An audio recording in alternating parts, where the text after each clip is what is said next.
अस्सलाम वालेकुम वरहमतुल्लाहि वबरकातुहू। सवाल ये है कि हैज़ व निफास वाली औरतें शब क़दर में किस तरह इबादत करें।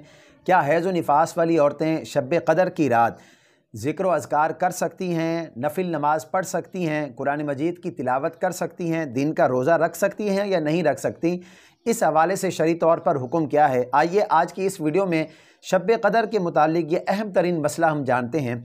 सबसे पहले एक बात को हम जान लेते हैं कि हैज़ व निफास की हालत में औरत कौन से काम नहीं कर सकती। इस बात को हम जान लेते हैं ताकि ये मसला आसानी के साथ हमें जो है वो समझ में आ जाए। तो हैज़ व निफास वाली औरत कौन से काम नहीं कर सकती, शरीयत ने हैज़ व निफास की हालत में औरत पर किन कामों का करना हराम करार दिया है, ये हम जान लेते हैं। देखें, हैज़ व निफास वाली औरत जो है ना, कुरान मजीद की तिलावत नहीं कर सकती, इसी तरह नमाज नहीं पढ़ सकती, रोज़ा नहीं रख सकती। हैज़ व निफास वाली औरत कुरान मजीद को छू नहीं सकती, कुरान को बग़ैर देखे ज़ुबानी बग़ैर छुए भी नहीं पढ़ सकती। और इसी तरह कुरान मजीद अगर किसी कागज़ के टुकड़े पर लिखा है या किसी चीज़ पर लिखा है तो हैज़ व निफास की हालत में औरत उस कागज़ को भी नहीं छू सकती। हैज़ व निफास वाली औरत मस्जिद में दाखिल नहीं हो सकती, बैतुल्ला में दाखिल नहीं हो सकती, बैतुल्ला का तवाफ़ नहीं कर सकती, और हैज़ व निफास वाली औरत से हम बिस्तरी करना ये भी जायज़ नहीं है।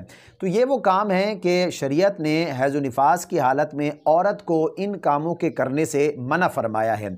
अब सवाल ये पैदा होता है कि चूँकि रमज़ानुल मुबारक का आखिरी अशरा जारी व सारी है, इस अशरे में शब क़दर की बरकतों वाली रात है, तो वो हमारी इस्लामी बहनें जो शब क़दर की बरकतें और रहमतें हासिल करना चाहती हैं, लेकिन वो इस शरई उज़ुर की वजह से शब क़दर की बरकतें और रहमतें हासिल नहीं कर सकती, वो परेशान होती हैं, तो वो क्या करें?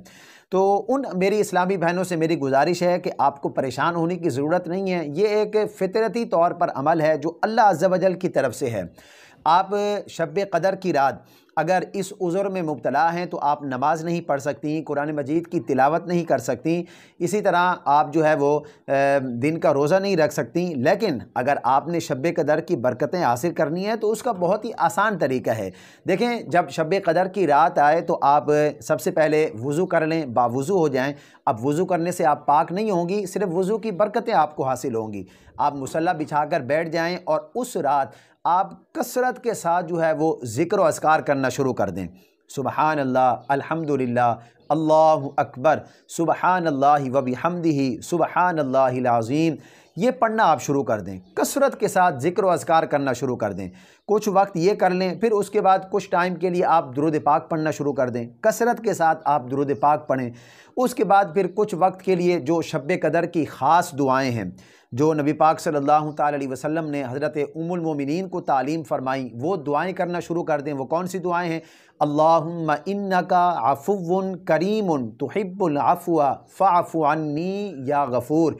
इस दुआ का तर्जुमा ये है कि या अल्लाह, तू माफ़ करने वाला है और माफ़ी को पसंद फरमाता है, तो या अल्लाह मुझे भी माफ़ फरमा, मेरे गुनाहों को भी बख्श दे। इसी तरह जो रमज़ानुल मुबारक के आखिरी अशरे की दुआ है, अल्लाहुम्मा अजिरनी मिनन नार, ये दुआ आप कसरत के साथ करें। शब क़दर की जो ख़ास दुआ जो मैंने अभी आपको बताई वो दुआ आप करें। इसके अलावा आपने जो दुआएं भी अल्लाह से करनी है, अपने शौहर के कारोबार में बरकत के लिए, अपनी औलाद के अच्छे मुस्तकबिल के लिए, मुल्क पाकिस्तान की सलामती के लिए, जो दुआएं आपने अल्लाह से करनी हैं, आप वो दुआएं करना शुरू कर दें।